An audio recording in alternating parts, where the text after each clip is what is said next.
Welcome to Suman TV. నేను మీ Suman TV Nag. Kolkata ఇన్సిడెంట్లో రకరకాల కథనాలు అయితే మనం చూస్తూ ఉన్నామండి. అయితే దేశం మొత్తం మాట్లాడుకుంటూ ఉన్నారు. ఇవాళ ప్రపంచ దేశాలు కూడా ట్వీట్లో ఫైట్లు కూడా చేస్తూ ఉన్నాయి, జస్టిస్ జరగాలి అనేటువంటి ఉద్దేశంతో. అయితే ప్రతి ఒక్కరూ ఇందులో తెలుసుకోవాల్సినటువంటి కొన్ని విషయాలు ఉన్నాయి. అంటే ఫాస్ట్ ట్రాక్ కోర్టుల త్రూను, లేదంటే గవర్నమెంట్ త్వరగా రెస్పాండ్ అయ్యి దీని మీద ఒక జస్టిస్ జరిగితే బాగుంటుంది అనుకున్నటువంటి వాళ్ళు చాలామంది ఉన్నారు. అండ్ ఒక విమెన్కి జరిగినటువంటి ఈ ఇన్సిడెంట్లో రకరకాల కోణాలు, రకరకాల కథనాలు చూస్తున్నాము. అండ్ దేశంలోనే రాజకీయ చరిత్ర మార్చేసేంత స్థాయికి వెళ్ళబోతుంది ఇది. ఏం జరిగింది, ఏం జరగబోతుంది అనేటువంటిది అసలు జనరల్గా ఈరోజు మనతో పాటు అడ్వకేట్ శశికాంత్ గారు ఉన్నారు. సో వారి మాటలో తెలుసుకుందాం. నమస్కారం శశికాంత్ గారు. నమస్తే నారాజు గారు. సార్, ఇవాళ ప్రపంచ దేశాలు కూడా కదిలి, ఈవెన్ పాకిస్తాన్తో సహా సార్ ఇవాళ ట్వీట్లు పెడుతూ జస్టిస్ జరగాలి అని చెప్పేసి కోరుకుంటూ ఉన్నాయి. సో ఆ స్థాయికి వెళ్ళింది. అయితే మొన్నటి వరకు ఒక స్టోరీ చూసాం, నిన్నటి వరకు కూడా ఒక ఆడియో లీక్ రిలీజ్ అవ్వటం వల్ల లేదు ఇలా జరిగింది ఇది, దాని వెనక్కి దాచిపెడుతున్నారు, దేశ రాజకీయాల్లో కూడా పెద్ద చర్చ జరిగేటువంటి అవకాశం ఉంది కాబట్టి దీన్ని ఇలా దాచిపెడుతున్నారు, అక్కడ మమతా బెనర్జీయే తప్పు చేసింది అనేటువంటి విషయాన్ని కూడా కొంతమంది వెళ్ళగొక్కుతూ ఉన్నారు. జరిగిన నిజాలు ఏంటి, ఏం జరిగింది? అవునండి, ఫస్ట్ ఆఫ్ ఆల్ దీన్ని చాలా డీప్గా యాజ్ అన్ అడ్వకేట్, న్యాయవాది చాలా ఖండిస్తున్నాను. దీనంత నీచమైన చర్య, హీనియస్ క్రైమ్గా దీన్ని భావించి మనం దీని గురించి డిస్కస్ చేసుకుంటానికి కూడా సిగ్గుగా ఉంది. బట్ తప్పదు, సమాజానికి మనం కొన్ని నిజాలు చెప్పాలి, వెలుగులో కొన్ని తీసుకొని రావాలి. We have to discuss about this Nagaraj గారు.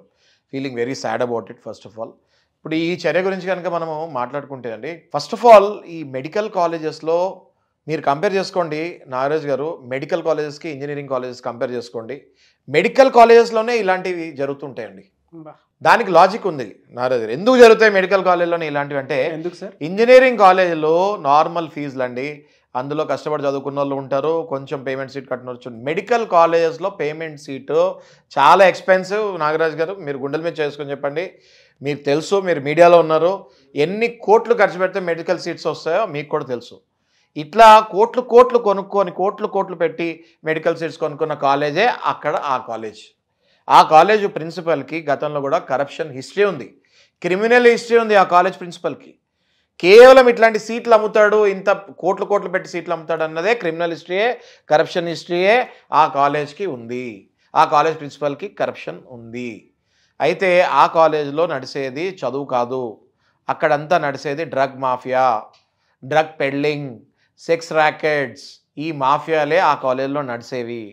Clear cut it is understood that college is పక్కా ఒక అడ్డా.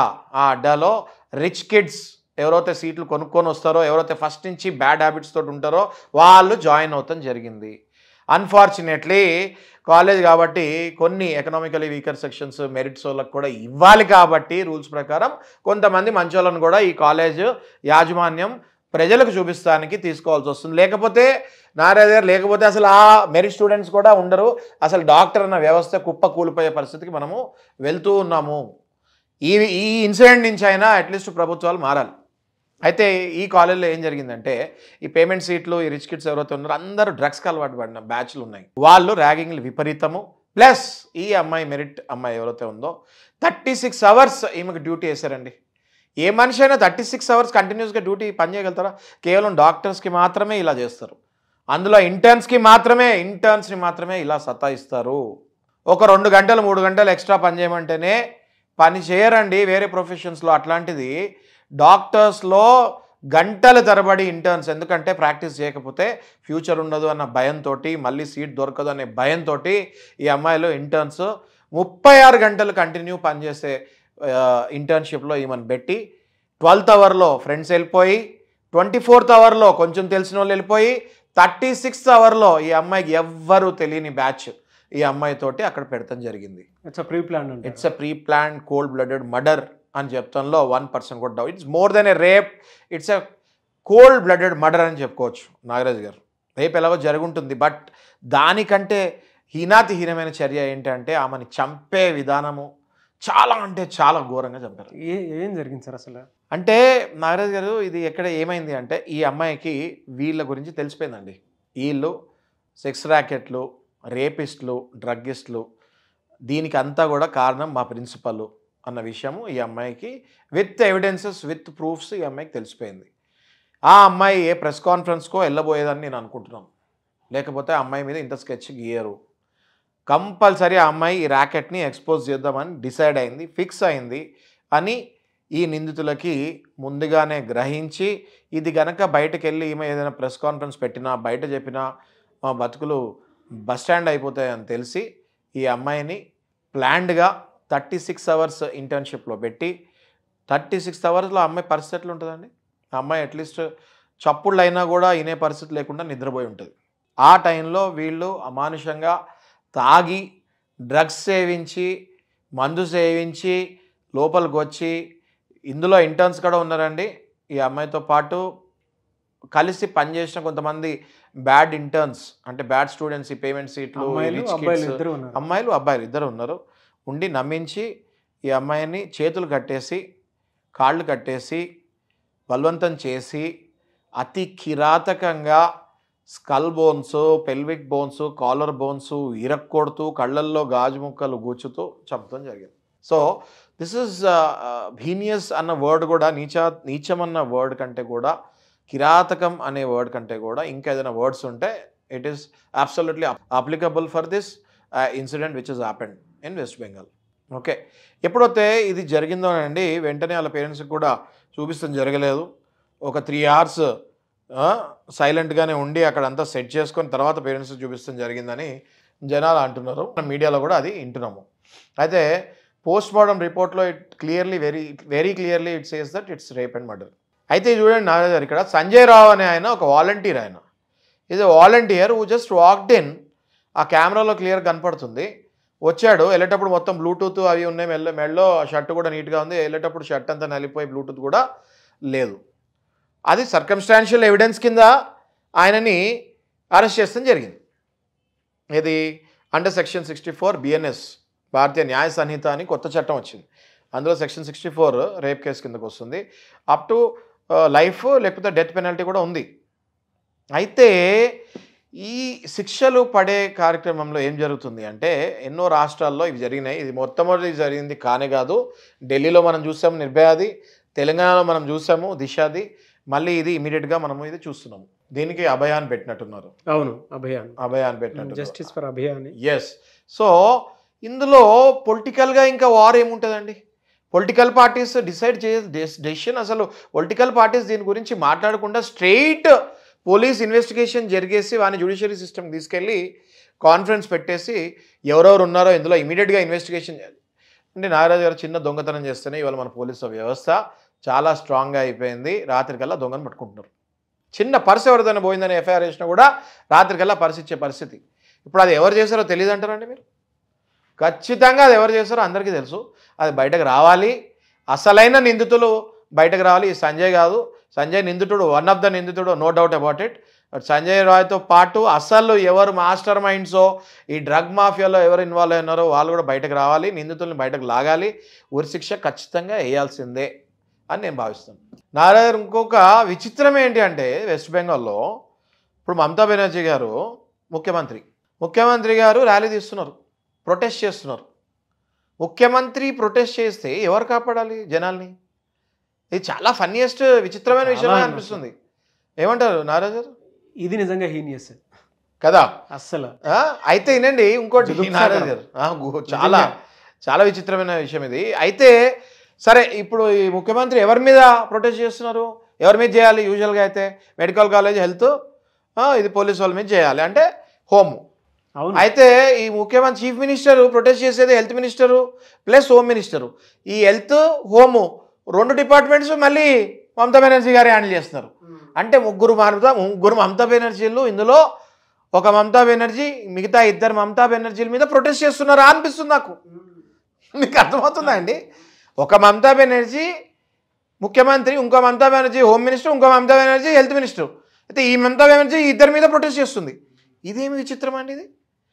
డెఫినెట్గా ఆమె నా పోస్ట్ నుంచి సస్పెండ్ చేయాలి, ఇమీడియట్గా ఆమెను అక్కడి నుంచి తరిమి కొట్టాల్సిన అవసరం 100% ఎంతైనా ఉంది అని నేను భావిస్తాను. Because being a chief minister of the state, she should come forward, held a press conference and give confidence to the public that by within 24 hours ఎవరైతే చేస్తారో వాళ్ళని బయటకు తీసుకొచ్చి నుంచోబెడతాము, we will see to it that they will get a serious punishment అని చెప్పి జనాలకు భరోసా ఇవ్వాల్సింది పోయి ఒక ముఖ్యమంత్రి వచ్చి ప్రొటెస్ట్ చేస్తే ఇది ఎక్కడ రాజకీయం అండి? We don't understand literally. Yes or no? Yes అండి. సో ఇది హీనియస్ క్రైమ్. నాగరాజు గారు మీరు అన్నట్టు this is heinous crime. Yes, no doubt అండి. సో జనరల్గా సార్ అంటే ఇటువంటి వాటిల్లో ఎలాంటి సత్వర న్యాయం జరిగితే బాగుంటుందని కోరుకోవచ్చు అంటారు? అంటే పబ్లిక్ కూడా ఎలా రెస్పాండ్ అయితే ఈ న్యాయం త్వరగా జరిగింది? నాగరాజు గారు ఇక్కడ ముఖ్యమంత్రి అయినా ప్రధానమంత్రి అయినా మీరైనా నేనైనా ఫస్ట్ మనము సిటిజన్ ఆఫ్ ద కంట్రీ అండి.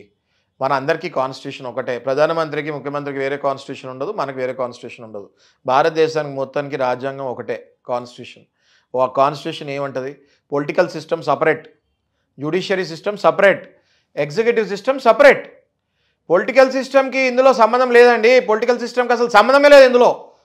ఎగ్జిక్యూటివ్ సిస్టమ్ అంటే పోలీస్ వ్యవస్థ ఇన్వెస్టిగేషన్ చేసి జ్యుడిషియరీ సిస్టమ్ ముందుకు తీసుకురావాలి. అంటే జడ్జిలు, కోర్టులు వాళ్ళు నిర్ణయించి ఏం పనిష్మెంట్లో వేయాలి, మళ్ళీ దాన్ని అప్లై చేయాల్సింది ఎగ్జిక్యూటివ్ సిస్టమ్. ఇందులో పొలిటికల్ సిస్టమ్ది ఐ రియలీ డోంట్ అండర్స్టాండ్. దీన్ని కూడా రాజకీయం చేసే అవసరం లేదండి. ఖచ్చితంగా పొలిటికల్ సిస్టమ్ ఇందులో ఇన్వాల్వ్ అవ్వకూడదు. జ్యుడిషియరీ సిస్టము, ఎగ్జిక్యూటివ్ సిస్టము, ఇది భారతదేశంలో డెమోక్రటిక్ కంట్రీ అంది మంది. అన్ని దేశాల్లో తీసుకుంటే భారతదేశంలో మంది లార్జెస్ట్ డెమోక్రటిక్ కంట్రీ. ప్రతి సిటిజన్కి, ప్రతి ప్రైమ్ మినిస్టర్ లేకపోతే ప్రతి చీఫ్ మినిస్టర్కి ఒకటే చట్టం. ఇక్కడ పొలిటికల్ సిస్టమ్ అసలు ఇందులో ఇన్వాల్వే కాకూడదు. ఎగ్జిక్యూటివ్ సిస్టమ్, జ్యుడిషియరీ సిస్టమ్ వచ్చి దానికి పనిష్మెంట్ వేసి ఖచ్చితంగా పబ్లిక్ మొత్తానికి, భారతదేశం మొత్తానికి చూపించాలి. నాగరాజు గారు ఎవ్రీ టైం ఏమవుతుందంటే ఇక్కడ ఒక రాష్ట్రంలో ఇన్సిడెంట్ జరిగితే ఆ రాష్ట్ర ప్రజలు కొన్ని రోజులు భయపడుతున్నారు, స్లోగా మర్చిపోతారు. ఎందుకంటే మతిమరుపు దేవుడు ఇచ్చిన పెద్ద వరం, అందరికి తెలుసు అది. స్లోగా మర్చిపోతూ ఉంటారు. అయితే ప్రతి రాష్ట్రంలో జరిగినప్పుడు దేశం మొత్తం గగురుపరిచేలాగా పనిష్మెంట్లు ఇస్తేనే ప్రతి రాష్ట్రానికి తెలియాలి. అది ప్రతి రాష్ట్రంలో 10th క్లాస్ అబ్బాయి దగ్గర నుంచి ముసలోడి వరకు తెలిసేటట్టు పనిష్మెంట్ ఉంటేనే దేశం మొత్తం బాగుపడుతుంది.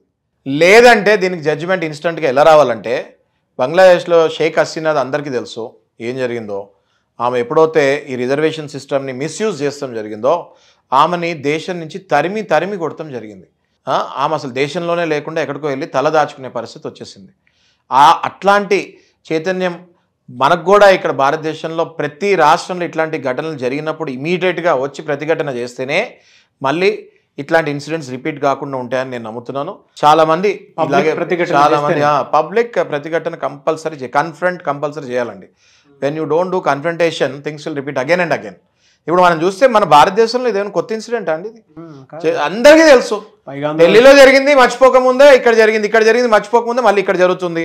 ఇది జరగకముందు మర్చిపోకముందే ఇంకెక్కడ జరగకూడదు, దేశంలో ఎక్కడ ఇట్లాంటి జరగకూడదు అనుకుంటే మన మోడీ గారి ప్రభుత్వంలో లాస్ట్ టర్మ్లో బిఎన్ఎస్ ఏదైతే టఫ్ ఐపీసీ ఇంకా టఫ్ అని చెప్పి ఏదైతే మన అమిత్ షా గారు రిలీజ్ చేశారో, దాన్ని బిల్ని పాస్ చేశారో పార్లమెంట్లో, దాన్ని ఇంప్లిమెంట్ చేయాల్సిన పరిస్థితి కూడా ఇప్పుడు వచ్చింది ఇక్కడ. ఎందుకంటే పొలిటికల్ సిస్టమ్ ఇన్ఫ్లుయెన్స్ జ్యుడిషియరీ మీద, ఎగ్జిక్యూటివ్ మీద అంత హెవీగా ఉంది.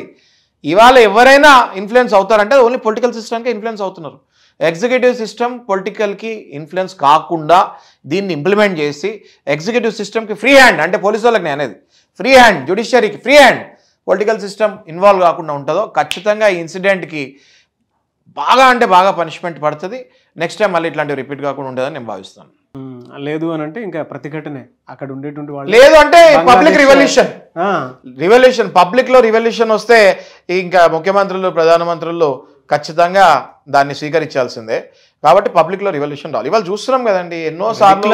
ఏంటంటే సార్, ఒక హోము, ఒక హెల్త్, దాంతోపాటు ఒక సీఎం, కరెక్ట్, ముగ్గురు ఒకళ్ళే. అదే అహింసా మార్గంలో గాంధీజీ గారు ఇండిపెండెన్స్ ఏంటంటే ర్యాలీ చేయటం. సో ర్యాలీ చేశారు, కానీ ర్యాలీ ఆమె కాదు చేయాల్సింది. ర్యాలీ జనాలు చేయాలి, ఆమె న్యాయం చెప్పాలి. కానీ ఇక్కడ ఈమె ర్యాలీకి వెళ్ళింది అంటే ఇందులో మీరు క్లియర్గా అర్థం చేసుకోండి, ఈమె ఇందులో ర్యాలీకి వెళ్ళింది అంటే ఇందులో పొలిటికల్ సిస్టమ్ ఇన్వాల్వ్ అయింది. అసలు ర్యాలీ చేసే అవసరం ఏంటండి? ఎగ్జిక్యూటివ్ ఎవరైతే పోలీసు వాళ్ళు ఇన్వెస్టిగేషన్ చేయాలి, జ్యుడిషియరీ సిస్టమ్ ముందు పెట్టాలి, పనిష్మెంట్ డిక్లేర్ చేయాలి. అది ర్యాలీ చేసే అవసరం ఏంటి అసలు పొలిటికల్ సిస్టంలో? ఏమైనా కొత్త చట్టాలు పాస్ చేయాలంటే వీళ్ళు పాస్ చేయాలి. వీళ్ళే ర్యాలీ చేస్తే చట్టాలు ఎవరు పాస్ చేస్తారు? వీళ్ళు చట్టాలు పాస్ చేసే పొజిషన్లో ఉన్నారు ముఖ్యమంత్రి అంటే. ముఖ్యమంత్రి రోడ్డు మీద ర్యాలీ చేస్తే కొత్త చట్టాన్ని పాస్ చేసేది ఎవరు? సో అబ్సల్యూట్లీ బుల్షిట్ అండి అది. 100% షేక్ హసీనాకి ఏదైతే జరిగిందో అలాంటివే ఆ స్టేట్లో కూడా తప్పు చేసిన వాళ్ళకి జరగాలి. వాళ్ళని ఆ రాష్ట్రం నుంచి మన దేశాన్ని నుంచి వెళ్ళగొట్టడం జరగాలి.